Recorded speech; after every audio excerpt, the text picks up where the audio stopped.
బాలార షందర మమ ఓరి బాలార షందర మమ షందరి బాలారబా. విడుదల కలుగునుగాక యేసు నామమున, విడుదల కలుగునుగాక యేసు నామమున, స్వస్థత కలుగునుగాక యేసు నామమున, జ్ఞానము తెలివి యేసు నామమున కలుగునుగాక, ఏకాత్మ కలుగునుగాక యేసు నామమున. రిబాలార షందర మమ. యేసయ్యానికే వందనాలు, స్తోత్రములు తండ్రి.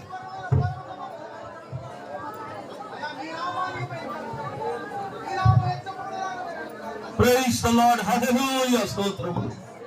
రేబాలార షందర మలరబ. బైబిల్లో ఒక మాట నేను మీకు జ్ఞాపకం చేస్తున్నాను. అదేమనగా, అన్నిటికీ అంతము సమీపమై ఉన్నది గనుక మెలకుగా ఉండి ప్రార్థన చేయుడి. చెప్పండి అందరు ఈ మాటను. అన్నిటికీ అంతము సమీపమై ఉన్నది గనుక మెలకుగా ఉండి ప్రార్థన చేయుడి. ఈ వాక్యం ఏమంటుందంటే, మనలను ప్రార్థన చెయ్యమని కోరుతుంది. ఎందుకు అంటే, అన్నిటికీ అంతమంట సమీపమై ఉన్నదంట. ఒక విధంగా చెప్పాలంటే, మనము అంత్య దినములలో జీవిస్తున్నాం. ఇటువంటి దినాలలో దేవుని బిడ్డలైన మనము ప్రార్థనలు చెయ్యాలి. ప్రార్థన అనేది చాలా అవసరము దేవుని బిడ్డలకు. ఈరోజు మీకు నేను చెప్పాలనుకున్న అంశం ఏంటంటే, ఎందుకు మనము ప్రార్థన చెయ్యాలి, ఎందుకు చెయ్యాలి, దాని వలన ప్రయోజనం ఏంటి, చెయ్యకపోవటం వలన మనకు కలిగే నష్టములు ఏమిటి, ఈ రెండు మాటలు నేను చెప్తాను. మొట్టమొదటిగా, ఎందుకు మనము దేవునికి ప్రార్థన చెయ్యాలి, కారణం ఏంటి, చెయ్యటం వలన మనకు కలిగే ప్రయోజనములు ఏమిటి, చెయ్యకపోవటము వలన మనకు కలిగే నష్టాలు ఏమిటి. ఈ మూడు ప్రశ్నలకు నేను సమాధానం చెప్పాలనుకుంటున్నాను. ప్రియులరా, ఫస్ట్ దేవుని వాక్యాన్ని మీరు అర్థం చేసుకోవాలి. కీర్తనలు 115వ అధ్యాయం 16వ వాక్యం చూస్తే ఇక్కడ ఒక మాట రాయబడి ఉంది, చూడండి. కీర్తనలు 115 వాక్య భాగము 16. నేను చదువుతాను, గమనించండి. ఆకాశములు యెహోవా వశము, భూమిని ఆయన నరులకిచ్చి ఉన్నాడు. ఆకాశములు యెహోవా వశము. ఆకాశము ఎవరి వశమంట అంటే, ఆకాశములు దేవుని కంట్రోల్లో ఉన్నది. భూమిని మాత్రమంట దేవుడు నరులకిచ్చి ఉన్నాడు. ఈ భూమి మీద కంట్రోల్ అంట దేవుడు మనిషికి ఇచ్చాడు. నరుడంటే మనిషి, మనము. ఆకాశములు మాత్రము తన వశములో, తన కంట్రోల్లో ఉంచుకున్నాడు. మరలా చెప్తున్నాను, ఈ భూమి మీద దేవుడు అధికారాన్ని నరులైన మనకిచ్చాడు. ఈ భూమి మీద మనకు అధికారం ఉంది, కానీ ఆకాశం మీద మనకు అధికారము లేదు. ఎందుకంటే ఆకాశము దేవుని సింహాసనము. దేవుడు ఆకాశములో సింహాసనములో కూర్చొని సర్వ సృష్టిని పరిపాలన చేస్తున్నాడు. మరొక మాట నేను చూపిస్తాను, చూడండి. కీర్తనలు అధ్యాయం 11. ఇక్కడ ఒక మాట నేను మీకు చూపిస్తాను, చూడండి. 4వ వాక్య భాగము. యెహోవా తన పరిశుద్ధ ఆలయములో ఉన్నాడు. యెహోవా సింహాసనమంట ఎక్కడ ఉన్నదంట? ఆకాశమందు ఉన్నది. ఆయన నరులను అక్కడ నుండి కన్నులారా ఏం చేస్తున్నాడు? చూచుచున్నాడు. తన కనుదృష్టి చేత ఆయన వారిని ఏం చేస్తున్నాడంట? పరిశీలించుచున్నాడు. ఇంకొకసారి చదువుదామా? యెహోవా తన పరిశుద్ధ ఆలయములో ఉన్నాడు. ఎక్కడ ఉన్నాడంట దేవుడు? తన పరిశుద్ధ ఆలయములో ఉన్నాడంట. యెహోవా సింహాసనం ఎక్కడ ఉన్నదంట? ఆకాశమందు ఉన్నది. అంటే ఆకాశమందు ఆయన సింహాసనం ఉన్నది. ఆ సింహాసనములో కూర్చొని భూమి మీద ఉన్న నరులను ఏం చేస్తున్నాడంట? కన్నులారా చూచుచున్నాడు. ఇప్పుడు చెప్పండి, ఒకసారి నన్ను చూడండి. ఇప్పుడు దేవుడు మనల్ని ఏం చేస్తున్నాడు? నిన్ను నన్ను ఏం చేస్తున్నాడు? ప్రతి ఒక్కరు గుర్తుపెట్టుకోండి, నిన్ను ఎవరు చూస్తున్నాడో ఎవరు చూడట్లేదో కానీ దేవుడు మాత్రం మనల్ని చూస్తున్నాడు. ఆయన కన్నులంట మనలను చూస్తున్నది. ఆయన కను దృష్టి అంట మనలను పరిశీలన అంటే ఏంటి దాని అర్థం తెలిసిన? శోధించటం. నువ్వేం చేస్తున్నావు? మనం అనుకుంటాం మన చుట్టూ ఎవరు లేరు, మనం అనుకుంటాం మన ముందు వెనక ఎవరు లేరు. కానీ బైబిల్ అంటుంది ఆయన కనుదృష్టి అంట మనలను పరిశోధిస్తున్నది, మనలను పరీక్షిస్తున్నది. ఎందుకంటే దేవుడు ఆకాశములో ఉండి మనలను, ఈ ప్రపంచాన్ని, ఈ ప్రపంచములో ఉన్న సకల మనుషులను పరిశీలిస్తున్నాడు తన కనుదృష్టి ద్వారా. నిన్ను నన్ను ఆకాశము నుండి చూస్తున్నాడు దేవుడు. ఆయన ఆకాశములో ఉన్నాడు, మనము ఈ భూమి మీద ఉన్నాం. దేవుడు మనుషులకు భూమిని అనుగ్రహించాడు. ఈ భూమి మీద మనకు హక్కు ఉంది, ఈ భూమి మీద మనకు అధికారం ఉంది. ఎందుకంటే భూమిని దేవుడు నరులకు ఇచ్చాడు, కానీ ఆకాశము మాత్రము దేవుడు తన వశములో, తన కంట్రోల్లో ఉంచుకున్నాడు. ఇక్కడ ఒక పాయింట్ ఏంటంటే, దేవుడంట ఈ భూమిని నరులకు ఇచ్చాడు, కానీ నరుల పర్మిషన్ లేకుండా, వినండి చాలా జాగ్రత్తగా, మనుషుల అనుమతి లేకుండా దేవుడు ఈ భూమి మీదకి వచ్చి ఏ పని కూడా చెయ్యడు.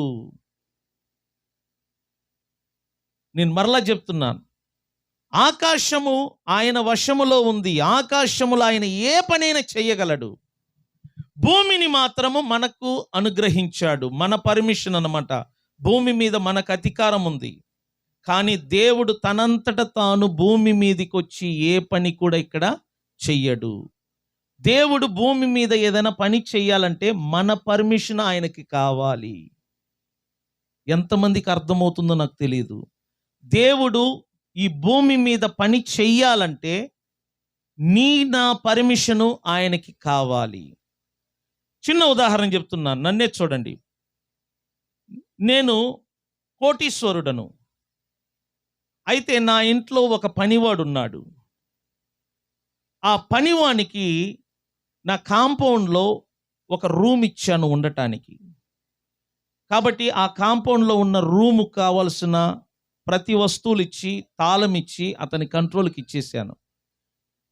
ఆ ఇల్లు నాదే, ఆ రూమ్ నాదే, ఆ కాంపౌండ్ నాదే, కానీ నేను తాళం ఇచ్చాను అతనికి అందులో నివాసము చెయ్యమని. ఇప్పుడు చెప్పండి, అతని పర్మిషన్ లేకుండా నేను ఆ రూమ్లోకి వెళ్ళగలనా? అదేంటి, నేను కట్టిన ఇల్లు కదా, నేను కట్టిన రూము కదా, నా పనివాడు కదా, నేను తాళం ఇస్తేనే కదా అతడు స్వేచ్ఛగా ఆ ఇంట్లో ఉంటున్నాడు. అది నాది అనుకొని నేను వెళ్ళగలనా? ఎందుకంటే నేను అతనికి పూర్తిగా అధికారము ఇచ్చాను. అట్లాగనే ఎంతోమంది అద్దె ఇంట్లో ఉంటున్నారు, మన అద్దె కట్టుకుంటున్నాం, కానీ ఇంటి ఓనరు నేను లేనప్పుడు తాళము పగలగొట్టి తలుపు తీసి లోపలికి వెళ్తే అద్దె కడుతున్న నేను ఊరుకుంటానా? అది లీగల్ అంటారా? దానిని ఇల్లీగల్ అంటారు. ఇల్లు అతనిదైనా దానికోసమే కదా నేను అద్దె కడుతున్నాను. చూసారా?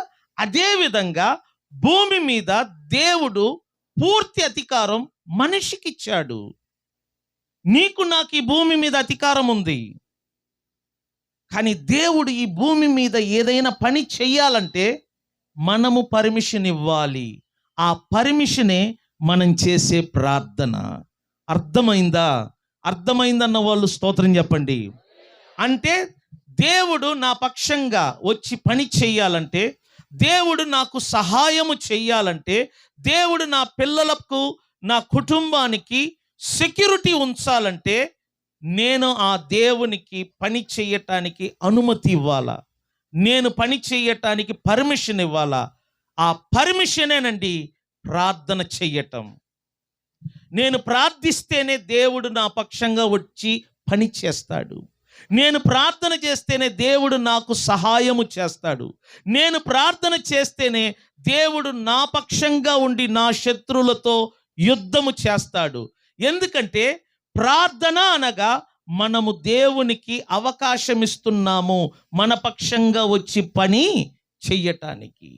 ఈరోజు దేవుని బిడ్డలు ప్రార్థన చెయ్యకపోవటం వలన ఆ కుటుంబానికి, ఆ పిల్లలకు దేవుడు ఏ విధంగా సహాయము చేయలేకపోతున్నాడు. ప్రార్థన ఎందుకు మనం చెయ్యాలి అంటే దేవుడు మన పక్షంగా వచ్చి మనకు సహాయము చెయ్యటానికి మనము పర్మిషన్ ఇవ్వాలి దేవుడికి. దేవుడంట ఆకాశము నుండి దేవుని బిడ్డలను చూస్తూ ఉంటాడంట, పరీక్షిస్తూ ఉంటాడంట. ఈ దేవుని బిడ్డలంట శ్రమల పాలవుతున్నారు, కష్టాలు పడుతున్నారు, కన్నీరు కారుస్తున్నారు, దుఃఖభరితులవుతున్నారు. ఎంతోమంది చాలా బాధపడుతున్నారు, కానీ దేవుడు వారికి సహాయం చేయాలని ఆతురపడుతూ ఉంటాడంట. దేవుడు వారికి వచ్చి ఉపయోగపడాలని ఆతురపడుతూ ఉంటాడంట. దేవుడు వారి పక్షంగా ఉండి వారి శత్రువులతో యుద్ధం చేయాలని దేవుడు ఆశపడుతూ ఉంటాడంట. కానీ వీరు దేవునికి ప్రార్థన ద్వారా పర్మిషన్ ఇవ్వటం లేదు. వీరు దేవునికి ప్రార్థన ద్వారా ప్రభువా మా పక్షంగా వచ్చి సహాయము చెయ్యమని ఒక్క మాట అడుగుతారా అని దేవుడు ఎదురు చూస్తూ ఉంటాడంట. కానీ వీరు ప్రార్థనలు చెయ్యకపోవటం వలన వారు పడే శ్రమలను, కష్టాలను దేవుడు చూసి మౌనంగా ఉంటున్నాడు. కారణం ఏంటి తెలుసున? ఆయన ఈ లోకానికి చెందినవాడు కాదు. మనలాంటి దేవునికి భౌతిక శరీరము లేదు. దేవుడు భౌతిక లోకానికి చెందినవాడు కాదు. దేవుడు ఆత్మలోకానికి చెందినవాడు. దేవుడు పరలోకమునకు చెందినవాడు. ఆయనకి మనలాగా శరీరము లేదు. కాబట్టి ఆత్మస్వరూపి అయిన దేవుడు మనము ఆయనకు అవకాశం ఇస్తే తప్ప ఆయనంతటా వచ్చి మన పక్షంగా ఉండి పని చెయ్యడు. అందుకే నేను చెప్తున్నాను, దేవుని బిడ్డలు ప్రార్థిస్తేనే దేవుడు వచ్చి నీ కుటుంబం పక్షాన, నీ పిల్లల పక్షాన ఆయన యుద్ధము చేస్తాడు. స్తోత్రం చెప్దామా? చూడండి, నేను ఎన్నోసార్లు మన సంఘములో ఆశ అనే రాజు గురించి చెప్తూ వచ్చాను. అతని చరిత్ర 2వ దినవృత్తాంతము 14, 15, 16 ఈ 3 అధ్యాయాల్లో రాయబడి ఉంది. ఈ 14వ అధ్యాయములో మీరు చూడవచ్చు, ఒకానొక రోజు అతని మీదికి కూషీయుడు జరాహు అనే ఒక నీగ్రో జాతికి చెందినవాడు ఆశ రాజు మీదను యూదా రాజ్యం మీదను యుద్ధం ప్రకటించాడు పెద్ద సైన్యముతో వచ్చి. బైబిల్ అంటుంది జరాహు కలిగిన సైన్య బలం అంట 10 లక్షల కంటే ఎక్కువ మంది. కానీ ఆశ సైన్య బలం అంట 5,75,000 మంది ఎంతో ఉన్నారు, అంతే, తక్కువ. అంటే వారికంటే వీరి యొక్క బలము సగము తక్కువ. వీరు చాలా తక్కువ బలము కలిగిన వారు. ఇప్పుడు చూడండి, ఆశ ఏం చేశాడు తెలిసిన? దేవునికి ప్రార్థన చేస్తున్నాడు. దాని అర్థం ఏంటి తెలిసిన? సహాయము చెయ్యమని దేవుణ్ణి అడుగుతున్నాడు. నీ సహాయము నాకు కావాలి, మేము బలహీనులము, ఈ యుద్ధములో నీవు నా పక్షముగా ఉండి సహాయము చెయ్యాలి అని ఆశ దేవునికి మొర్ర పెడుతున్నాడు. ఎప్పుడు ఆశ దేవునికి మొర్ర పెడుతున్నాడో అప్పుడు దేవుడు దిగి వచ్చి ఆశా పక్షాన యుద్ధము చేశాడు.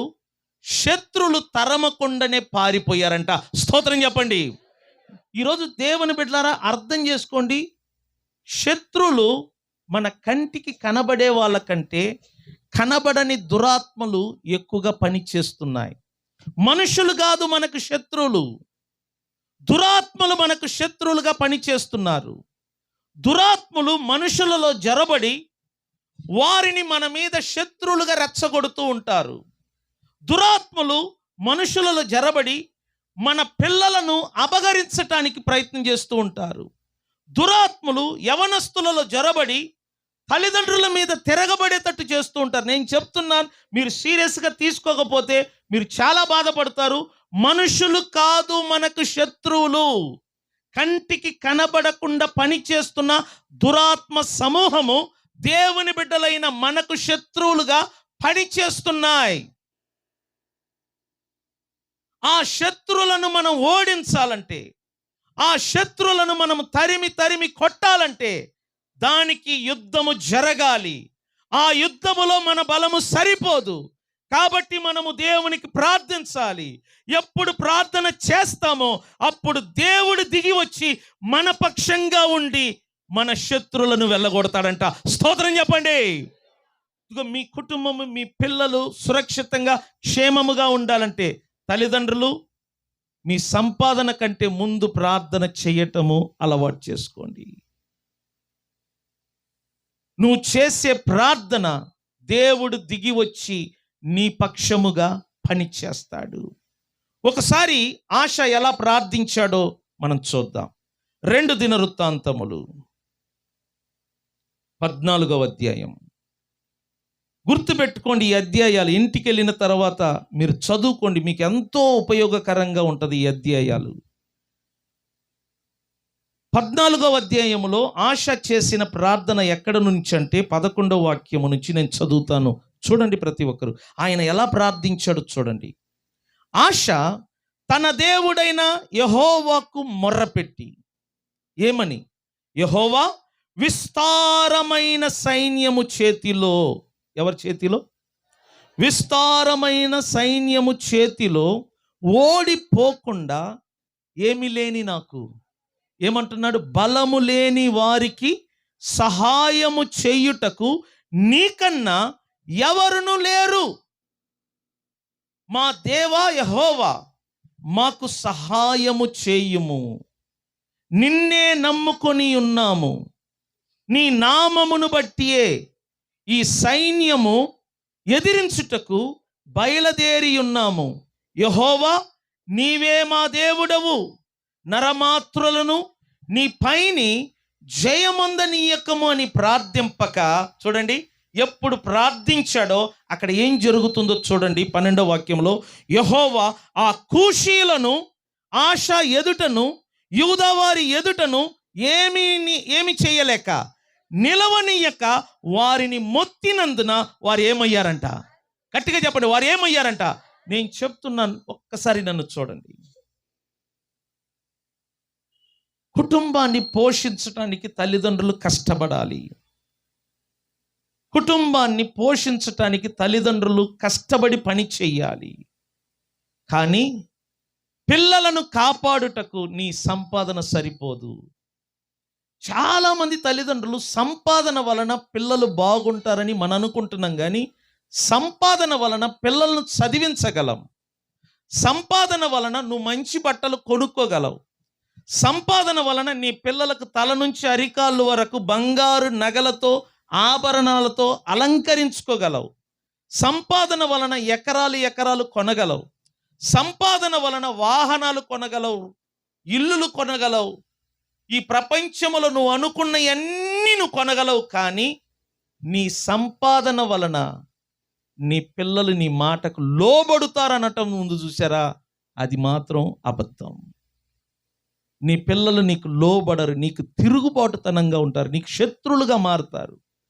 నువ్వు ఒకటి చెయ్యవద్దంటే అది చేస్తానంటారు. నువ్వు అనుకుంటావు సంపాదిస్తున్నాను, పిల్లలు నా మాట మీద ఉంటారు. లేదు, నీ పిల్లలు నీకు లోబడరు, నీ పిల్లలు నీ మాటకు లోబడరు, నీ మీద తిరగబడుతారు. నువ్వు ఒకటి చేద్దామంటే వారు ఒకటి చేస్తారు. కావాలంటే నిన్ను అవమానపరచటానికి తప్పుడు పనైనా చేస్తారు, కానీ నిన్ను మెప్పించటానికి నీ పిల్లలు నీ పక్షంగా నిలబడరు. ఎందుకు చెప్తున్నానంటే, నువ్వు సంపాదనను చూస్తున్నావు కానీ ప్రార్థన చెయ్యకుండా నువ్వు పరుగులెత్తుతున్నావు గనుక దురాత్మలు నీ అవకాశాన్ని చూసి వాళ్ళ మనసును, వారి ఆత్మను పాడు చేస్తున్నాడు.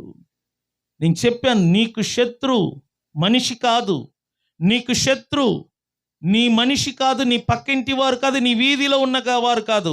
నువ్వు ఎప్పుడు క్రీస్తులో అడుగు పెట్టావో, నువ్వు ఎప్పుడు క్రీస్తును రక్షకుడుగా ఆయన రక్తములో కడగబడి దేవుని సంఘములో చేరావో, ఆ రోజు నుండి దురాత్మ సమూహము నీ నాశనాన్ని కోరుతుంది, నీ పతనాన్ని కోరుతుంది.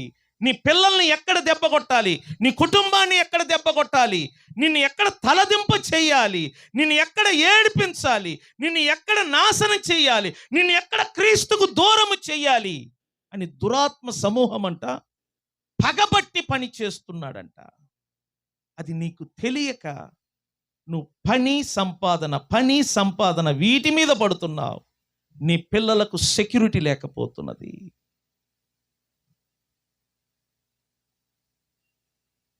అందువలన దేవుడు నీకు ఏమాత్రము సహాయము చేయలేకపోతున్నాడు. ఎందుకు మనం ప్రార్థించాలంటే, దేవుడు మన పక్షముగా ఉండి మన శత్రులను తరిమి కొట్టాలంటే, మన శత్రులతో ఆయన యుద్ధము చెయ్యాలంటే, మన పక్షంగా ఆయన సహాయము చేయాలంటే, దేవుని బిడ్డలైన మనము ముందు పనులకు వెళ్ళట కంటే ప్రార్థన చేయటం అవసరం. నేను చెప్తున్నాను, ప్రతి తల్లి నీ బిడ్డల కొరకు నువ్వు ఉదయాన్నే ప్రార్థించాలా.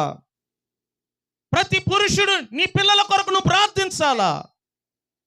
వారి కొరకు నువ్వు కన్నీరు కార్చాలా. వారి కొరకు నువ్వు హృదయాన్ని దేవుని సన్నిధిలో కుమ్మరించాలా. వేకువ జాముననే నీ హృదయమును ప్రభు పాద సన్నిధిలో కన్నీరు కార్చాలా. ఎందుకు తెలుసునా? దేవుడు నీ పక్షంగా వచ్చి నీకు సహాయము చేయటానికి. చూడండి, ఆహారు తన బిడ్డకు నీరు లేకపోవటం వలన ఆ బిడ్డ ఏడుస్తుంది. కన్న తల్లి ఏమి చేయలేకపోతుంది.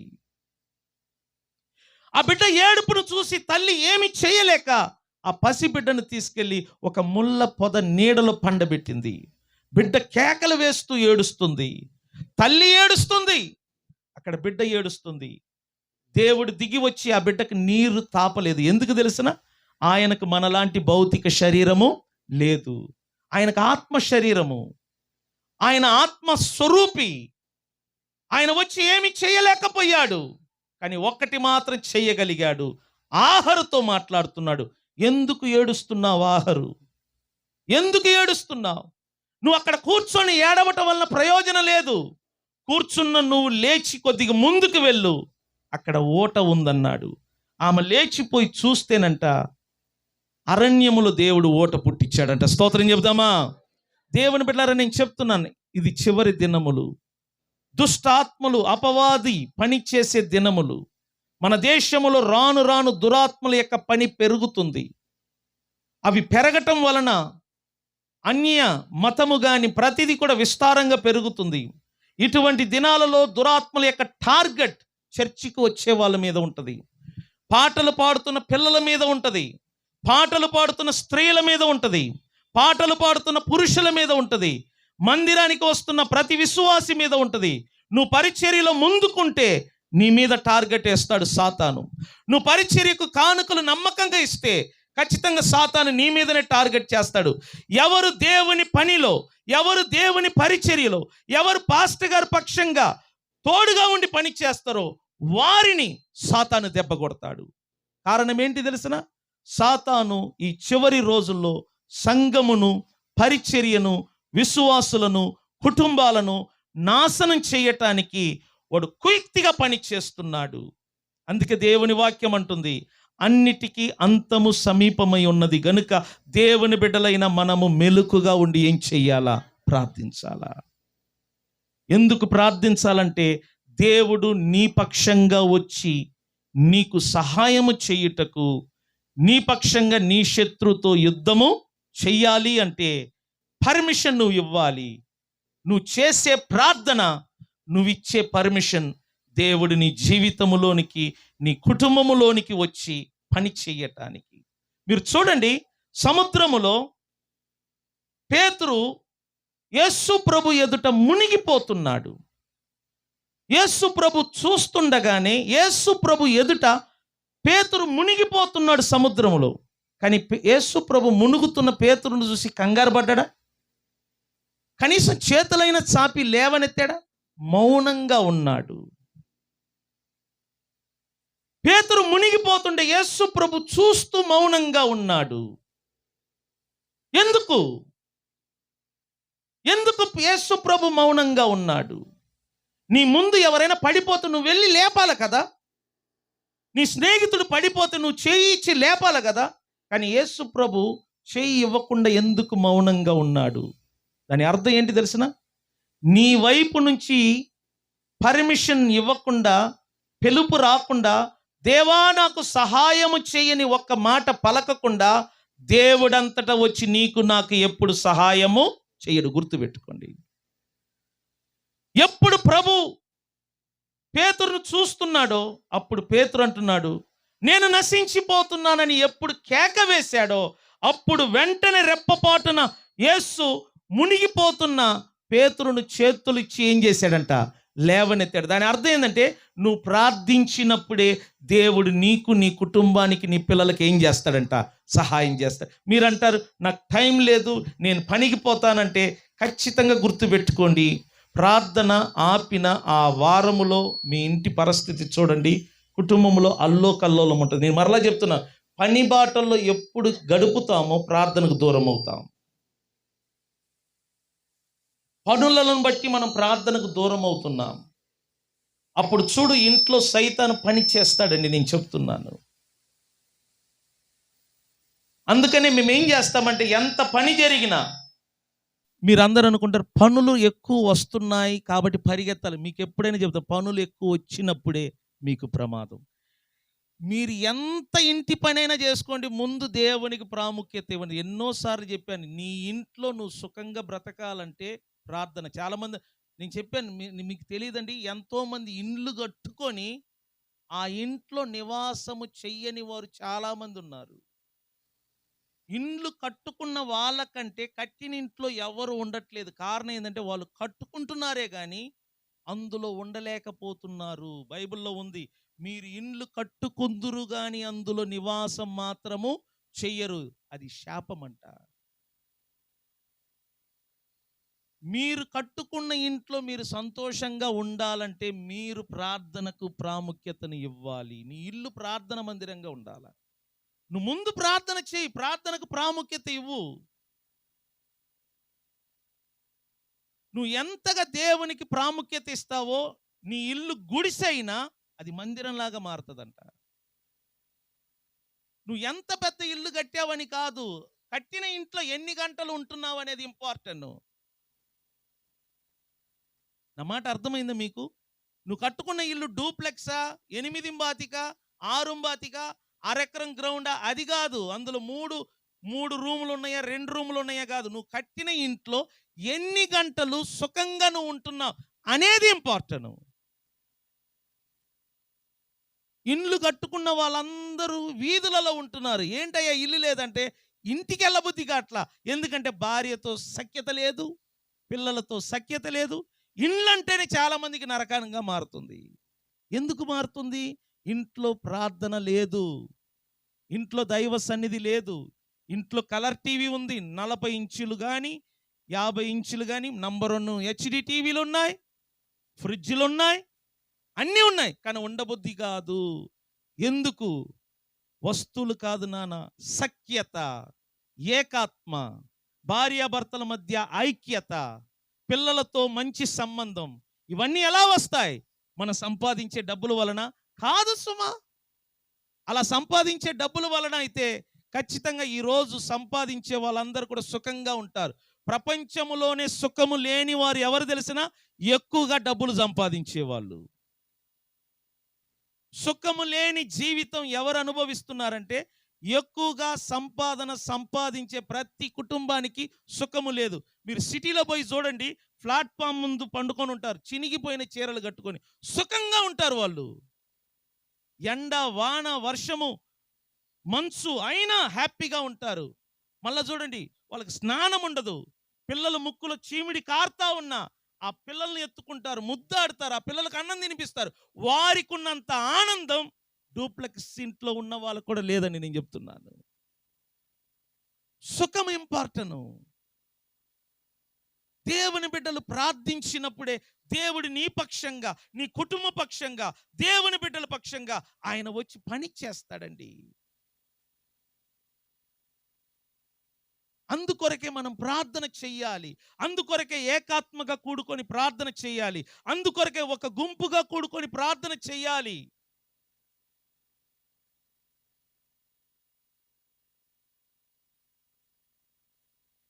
మనం ఈరోజు నిర్లక్ష్యం చేస్తున్న ప్రార్థన అంటే, అందువలన దేవుడు మనకు వచ్చి సహాయము చేయలేకపోతున్నాడు. మన పక్షంగా యుద్ధము చేయలేకపోతున్నాడు. నా బిడ్డలు నన్ను పిలవటం లేదు, నన్ను ఆహ్వానించటం లేదు. వారి సమస్యల్లో, బాధల్లో, కష్టాల్లో వారి ప్రయత్నం వారు చేస్తున్నారు. చూడండి, మీ కుటుంబంలో దేవుడు ప్రాముఖ్యతంగా ఉండాలి. మీ జీవితంలో దేవుడు ఉండాలి. మీ పిల్లల జీవితంలో దేవుడు ఉండాలి. నీ రాబడిలో దేవుడు ఉండాలి. నీ ఇంటిలో దేవుడు ఉండాలి. నువ్వు కడుతున్న ప్రతి ఇంటిలో దేవుడు ఉంటేనే నీకు సుఖం ఉంటుంది. నేను చెప్తున్నాను. ఎందుకు మనం ప్రార్థన చెయ్యాలంటే, దేవుడు మన పక్షంగా ఉండి మనకు సహాయము చెయ్యటానికి మనం ఏం చెయ్యాలంట? ప్రార్థన చెయ్యాలి. రెండో ప్రశ్న ఏంటో జ్ఞాపకం చేయండి మీరే. నాకు 3 ప్రశ్నలు చెప్పాను. రెండో ప్రశ్న ఏంటి? అప్పుడు మీరు అర్థం చేసుకుని మీరు ఏం విన్నారు. ప్రార్థన చెయ్యకపోవటం వలన వచ్చే నష్టం చెప్పండి. ఏంటంటే చెప్పండి, కొంచెం గట్టిగా మాట్లాడండి. ప్రార్థన చెయ్యకపోవటం వలన మనకొచ్చే నష్టం. చూడండి, యేసు ప్రభు పడవలో ఉన్నాడు. ఆయన శిష్యులు యేసు ప్రభును పడవలో తీసుకెళ్తున్నప్పుడు అనుకోకుండా ఆ సముద్రములో తుఫాను రేగిపోతుంది. అలలు, పెద్ద పెద్ద అలలు, గాలులు ఆ పడవను వచ్చి కొడుతుంది. మీరు గమనించండి, అనేకమైన పడవలు ఉన్నాయి, కానీ బైబిల్ అంటుంది యేసు ఏ పడవలో నిద్రిస్తున్నాడో ఆ తుఫాను, గాలి, అలలంట ఆ పడవను మాత్రమే కొడుతుందంట. యేసు లేని పడవ కాదు, ఎవరున్న పడవను పోయి కొడుతుంది అది. అంటే దాని అర్థం ఏంటి? యేసు ఏ కుటుంబములో, ఏ జీవితములో ఉంటాడో వారిని మాత్రమే సైతాను కొట్టడానికి ప్రయత్నము చేస్తాడు. నేను కొంచెం సౌండ్ పెంచుతాను. యేసు ఎవరి జీవితములో, ఎవరి కుటుంబములో ఉంటాడో వారిని మాత్రమే సైతాను శోధించటానికి, వారిని మాత్రమే సైతాను కొట్టడానికి చూస్తూ ఉంటాడు. మీరేమీ లేదు, చూడండి, మీరు నాకు దగ్గరగా ఉండండి, ఖచ్చితంగా ఆ వారములో, ఆ నెలలో సైతాను మిమ్మల్ని కొట్టకపోతే నన్ను అడుగు. ఎందుకంటే నువ్వు ఒక త్రాగుబోతుతో తిరుగు, నిన్ను సైతాను పట్టించుకోడు. ఎందుకంటే వాడు కోరేది అదే, నువ్వు త్రాగి పాడవాలా, నీ ఇల్లు పాడవాలా, నీ పిల్లలు పాడవాలా. నేను చెప్తున్నాను, సైతాను కోరేది అదే. నువ్వు బాగుపడాలని వారు కోరరు, నీ కుటుంబం బాగుండాలని వాడు కోరడు. వాడు ఎప్పుడు చూసినా నీ పతనాన్ని కోరతాడు, నీ నాశనాన్ని కోరతాడు, నీ ఆరోగ్యం క్షీణించిపోవాలని కోరతాడు, నిన్ను ఎక్కడ దెబ్బ కొట్టాలని చూస్తూ ఉంటాడు. ఎందుకంటే నీ జీవితంలో యేసు ఉన్నాడు. యేసు నీ జీవితంలో ఉంటే నీ గమ్యం అంట క్షేమముగా ఉంటుంది. నువ్వు బాగుంటావు, నువ్వు ప్రపంచాన్ని ఏలుబడి చేస్తావు, నువ్వు సైతానును వెళ్ళగొట్టగలిగే శక్తి నీలో ఉందని వాడికి తెలుసు. అందుకనే వాడు ఏం చేస్తాడంటే నీ మీద టార్గెట్ చేస్తూ ఉంటాడు. అక్కడ చూడు, యేసు ఏ పడవలో ఉన్నాడో, ఏ దోణిలో ఉన్నాడో అలలు వచ్చి ఆ దోణిను కొడుతుంది. కానీ వీళ్ళు ఏం చేస్తున్నారంటే ఆ పడవను బలవంతంగా తీసుకెళ్తారు. వీళ్ళు సొంత ప్రయత్నాలు చేస్తున్నారు. చూడండి, ఎప్పుడైనా మానవ ప్రయత్నాలు పని చెయ్యదు, సొంత ప్రయత్నాలు మన జీవితంలో ఉపయోగపడదు. శిష్యులు అక్కడ సొంతంగా ప్రయత్నం చేస్తున్నారు. ఆ అలల మధ్య, తుఫాను మధ్య దోణిను ముందుకు తీసుకెళ్ళటానికి వాళ్ళ ప్రయత్నం వాళ్ళు చేస్తున్నారు. కానీ వారి ప్రయత్నము సఫలము కాలేదు. చివరికి ఏం చేయాలనో తెలియక నిద్రిస్తున్న యేసు దగ్గరికి వెళ్ళి, ప్రభువా, బోధకుడా, మేము నశించటం నీకు ఇష్టమా అని ఆయనను లేపారు. ఎప్పుడు ఆయనను లేపారో అప్పుడు ఆయన లేచి ఆ యొక్క సముద్రమును, గాలిని గద్దించాడు. చూడండి, ఇక్కడ పాయింట్ ఏంటంటే వారు లేపేంత వరకు ఆయన ఏం చేస్తున్నాడంట? చెప్పండి, ఏం చేస్తున్నాడు? మాట్లాడండి. ఆయన ఏం చేస్తున్నాడు అంటే, వీరు వెళ్ళి లేపేంత వరకు యేసు ప్రశాంతంగా ఏం చేస్తున్నాడు? అట్లాగనే నువ్వు ప్రార్థన చెయ్యకపోతే నీ జీవితంలో యేసు ఏ పని చెయ్యకుండా నిశ్శబ్దంగా ఉంటాడు. యేసు నీ కుటుంబంలో నిశ్శబ్దంగా ఉంటే, యేసు నీ జీవితంలో నిశ్శబ్దంగా ఉంటే నీ చుట్టూ వాతావరణము ఎప్పుడు కూడా అల్లోకల్లోలంగా ఉంటుంది. కొన్ని కుటుంబంలో ఎప్పుడు చూసిన గొడవలు, కొన్ని కుటుంబంలో ఎప్పుడు చూసిన కలతలు, కొన్ని కుటుంబంలో ఎప్పుడు చూసిన బాధలు, కొన్ని కుటుంబంలో ఎప్పుడు చూసిన అది ఒక యుద్ధ రంగములాగా ఉంటూ ఉంటుంది. సఖ్యత ఉండదు. ఎప్పుడు చూసినా గొడవలు గొడవలు గొడవలు. ఎందుకు? వాళ్ళు మందిరానికి వస్తారు, ప్రార్థనలో ఉంటారు, వాక్యం చదువుతారు, చుట్టుపక్కల అంటారు వీరు ప్రార్థనకి వెళ్తారు, కానీ గొడవలు గొడవలు. ఎందుకంటే వారు ప్రార్థన చెయ్యటం లేదు గనుక. వారి జీవితంలో, వారి కుటుంబంలో యేసు ప్రభు నిశ్శబ్దంగా ఉన్నాడు. నీ జీవితంలో నిశ్శబ్దంగా యేసు ఉండకూడదు. నీ జీవితంలో యేసు నిశ్శబ్దంగా ఉండకూడదంటే నువ్వు ఆయనకి విశ్రాంతి ఇవ్వకూడదు, నువ్వు ఆయనను పండుకొని ఇవ్వకూడదు. పదే పదే నువ్వు ఆయనకి ప్రార్థన ఏం చేస్తా ఉండాలా? చేస్తూ ఉండాలి. అందుకే బైబిల్ అంటుంది ఎల్లప్పుడూ ప్రార్థన చెయ్యుడి. స్తోత్రం చెప్పండి. ఏమన్నాడు తెస్సలోనికలో? ఏమన్నాడు? ఎల్లప్పుడూ ఏం చెయ్యాలంట? ఎందుకు అన్నాడు? మీరు ప్రార్థన చేయటం వలన మీ జీవితంలో యేసు మెలుకుగా ఉంటాడంట. మీ జీవితంలో యేసు మెలుకుగా ఉండి మీకు, మీ కుటుంబానికి, మీ పిల్లలకు ఏ కీడు రాకుండా ఆయన కాపాడుతాడు. కాబట్టి ప్రార్థన చెయ్యకపోవటం వలన మనకు కలిగే నష్టములు ఏంటంటే, ఒకటి, యేసు ప్రభు మౌనంగా ఉంటాడు. ఆయన మౌనంగా ఉండటం వలన సాతాను మన మీద రెచ్చిపోతూ ఉంటాడు. కాబట్టి యేసును మన జీవితంలో మౌనంగా ఉండకుండా చెయ్యాలంటే ఆయనతో మనం మాట్లాడుతూ ఉండాలా, ఎల్లప్పుడూ ఆయనకి మనం ప్రార్థనలు చేస్తూ ఉండాలా. మూడవ ప్రశ్న మీరే చెప్పండి. నేను 3 ప్రశ్నలు వేశాను. 1, ఎందుకు ప్రార్థించాలి? 2, ప్రార్థన చేయకపోవటం వలన మనకు కలిగే నష్టములు. 3వది ఏంటి చెప్పండి? ప్రార్థన చేయటం వలన మనకు కలిగే లాభం. ఏమిటి ఆ లాభం తెలుసా? ప్రార్థన చేయటం వలన మనకు కలిగే లాభం ఏంటంటే 24 గంటలు దేవుడు మన పక్షంగా ఉండి మనకు సహాయం చేస్తాడు. స్తోత్రం చెప్దామా? చెప్పండి. 24 గంటలు దేవుడు మన పక్షంగా ఉండి ఏం చేస్తాడంట? మనకు సహాయము చేస్తాడు. దానియేలును ప్రార్థన చెయ్యవద్దని నెబుకద్నెజరు, బబులోను రాజ్యములన్నీ కూడా ఆయన మీద బలవంతమైన ఒక కట్టుదిట్టాలు తీసుకొచ్చారు. ఈ బబులోను దేశములో యెహోవా దేవునికి ప్రార్థన చేయకూడదన్నారు, కానీ దానియేలు ఆపేశాడా? ప్రార్థన చేయవద్దన్నా దానియేలు దేవునికి ఏం చేసేవాడంట? ప్రార్థించాడు. ఒక చట్టం తీసుకొచ్చారు గవర్నమెంట్. ప్రార్థన చేయటం నేరం,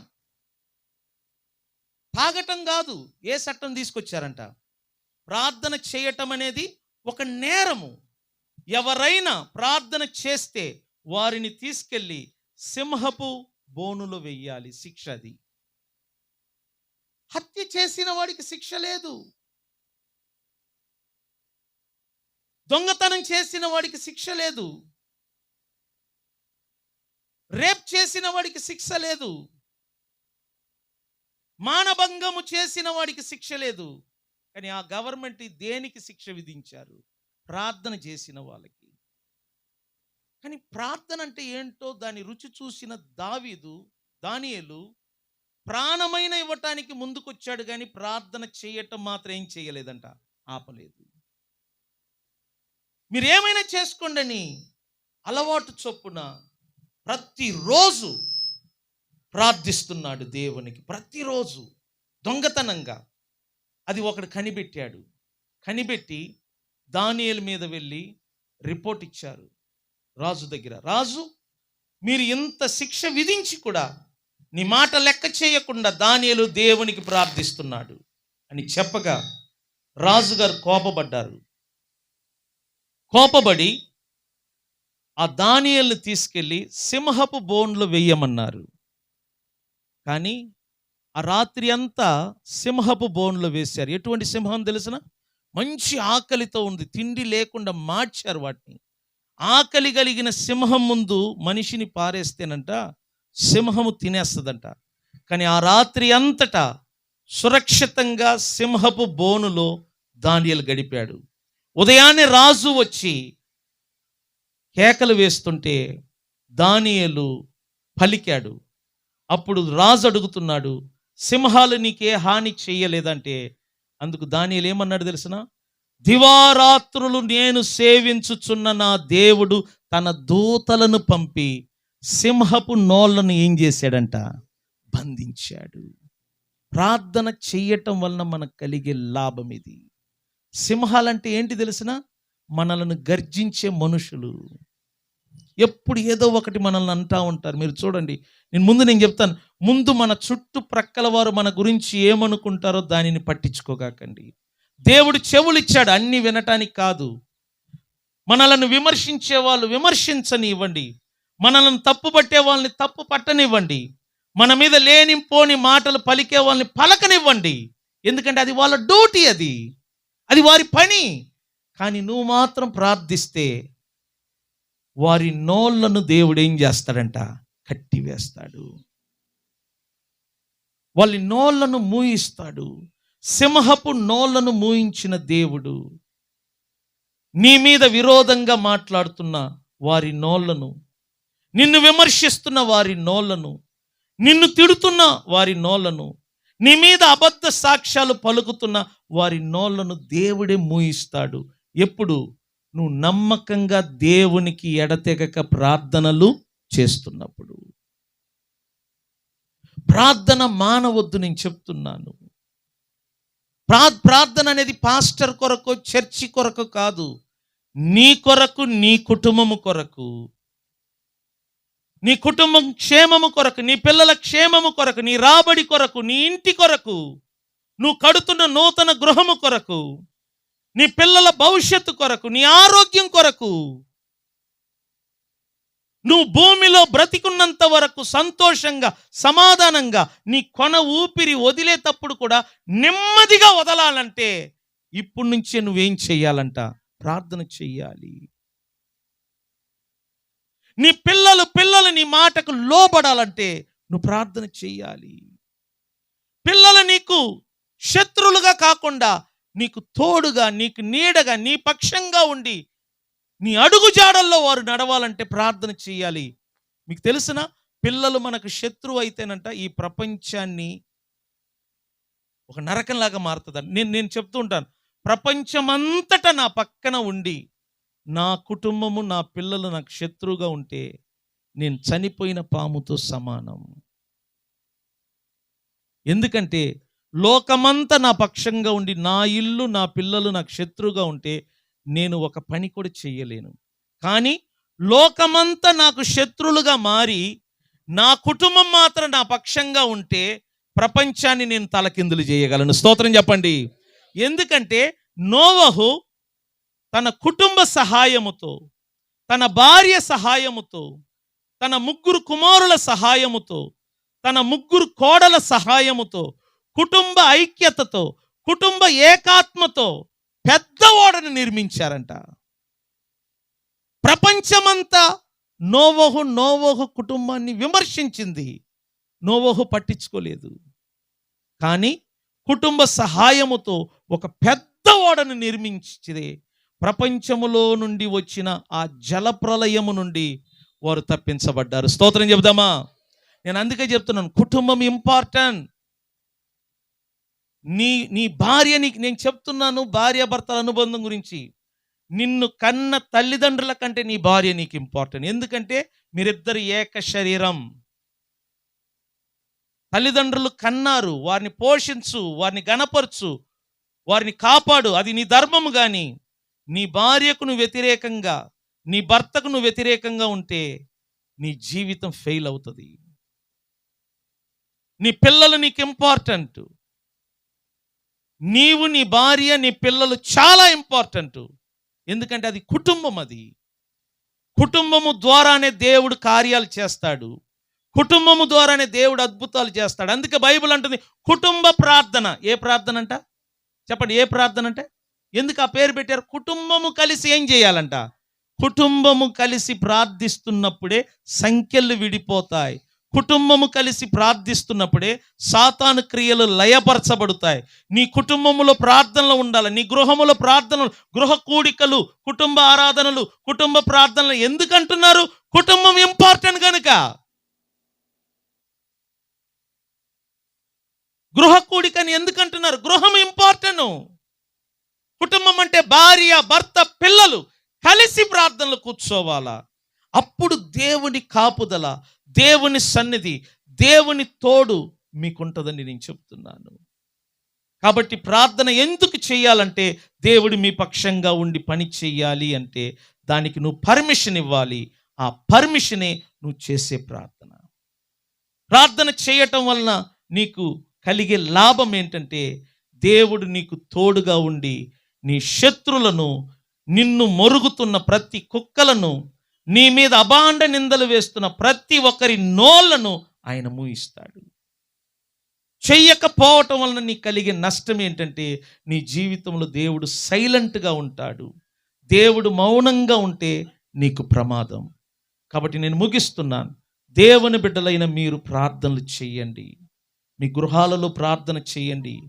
మీ ఇంటిలో ప్రార్థన ధ్వనులు, నీతిమంతుల గృహములంట పాటలు వినబడాలంట. ఆత్మ సంబంధమైన సునాదనం, ఏదో తెలుగులో అంటారు సుందరమైన పాటలు. ఈరోజు చర్చిలో, ఇళ్లల్లో ప్రార్థనలు వినపడట్లేదు.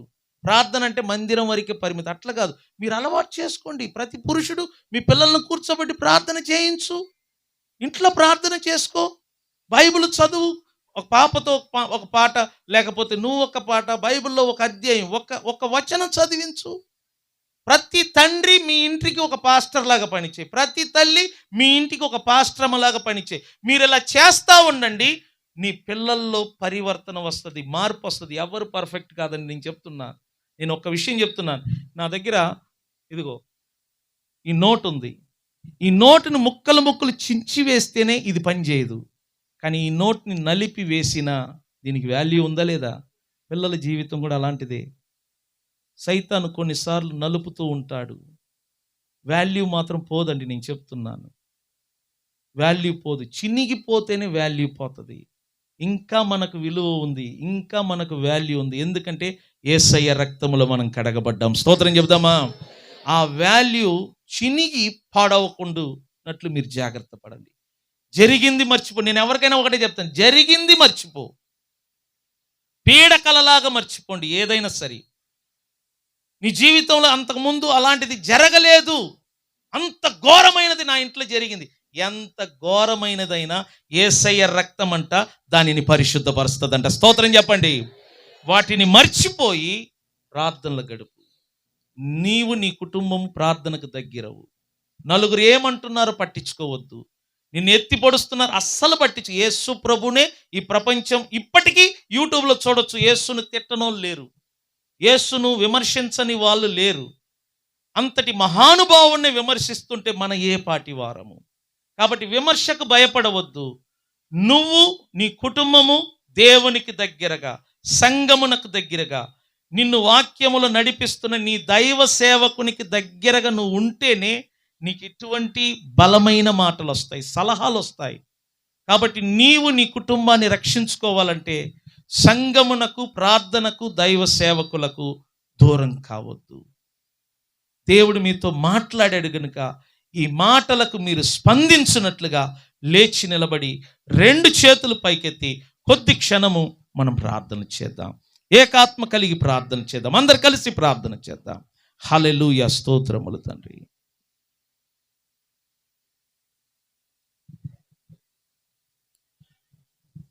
గతములో జరిగిన వాటిని మర్చిపో దేవుని బిడ్డ.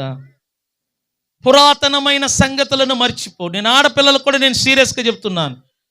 దేవుడు చూసి చూడనట్టుగా ఉంటాడు, కానీ ఎక్కడో ఒక చోట దెబ్బ కొడతాడు. అప్పుడు మనం తట్టుకోలేము. తల్లిదండ్రులు కాదు, దేవుడు కొడితే మాత్రం మనం లేయలేము. నేను చెప్తున్నాను. మగపిల్లలు కూడా అదే నేను చెప్తున్నాను. దేవుడంట మనలను తన దృష్టి చేత, తన కళ్ళతో పరీక్షిస్తున్నాడంట. మనలను ఎవరు చూడలేదు అనుకోవద్దు. దేవునికి భయపడండి యవనస్తులు. నేను సీరియస్గా వార్నింగ్ ఇస్తున్నాను. ప్రతి స్త్రీలు, ప్రతి పురుషులు ప్రార్థన చేయాలి. మీరు దేవుని సన్నిధికి రావాలి, ఆయనకు దూరం అవ్వద్దు. హల్లెలూయా, స్తోత్రములు తండ్రి.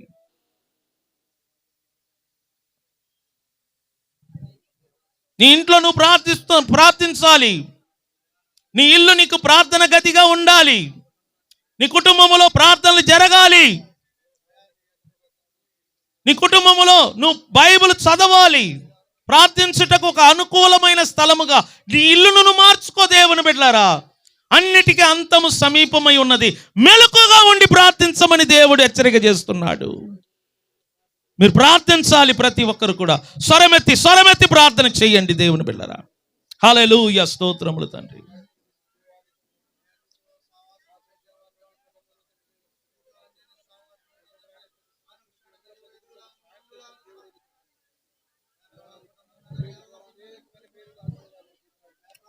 స్వరమెత్తి దురాత్మ పని లయపరచబడినట్టుగా నేను అడుగుతున్నాను. సాతాను క్రియలు లయపరచబడాలి, దురాత్మ పనులు లయపరచబడాలి.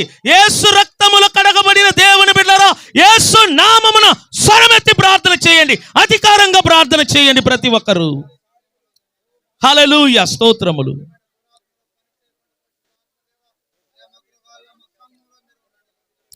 యేసు నామమున ప్రార్థన చేయండి అధికారముగా.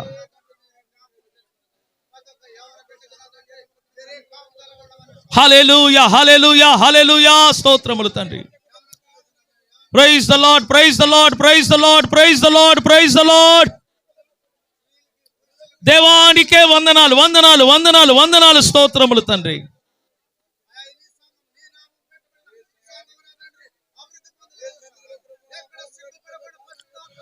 హల్లెలూయా, బాలరా షందరా మమ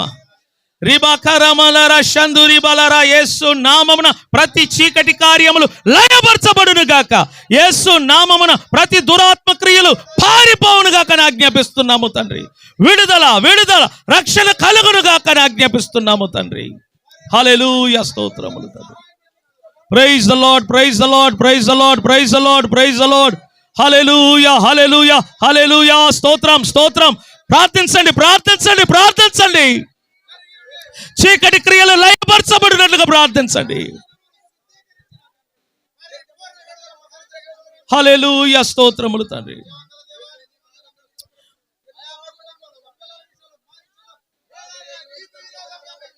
ప్రైజ్ ద లార్డ్, హల్లెలూయా.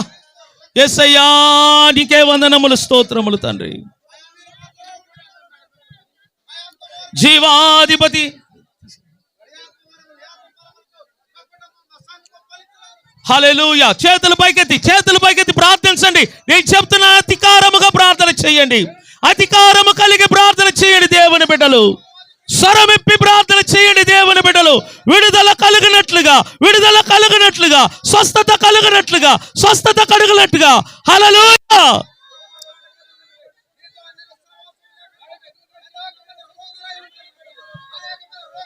రిబాలారా షందరా మమ ఓ రిబాలారా షందరా మమ షందరి బాలారబా. విడుదల కలుగును గాక యేసు నామమున, విడుదల కలుగును గాక యేసు నామమున, స్వస్థత కలుగును గాక యేసు నామమున, జ్ఞానము తెలివి యేసు నామమున కలుగును గాక, ఏకాత్మ కలుగును గాక యేసు నామమున. రిబాలారా షందరా మమ. యేసయ్యానికే వందనాలు, స్తోత్రములు తండ్రి.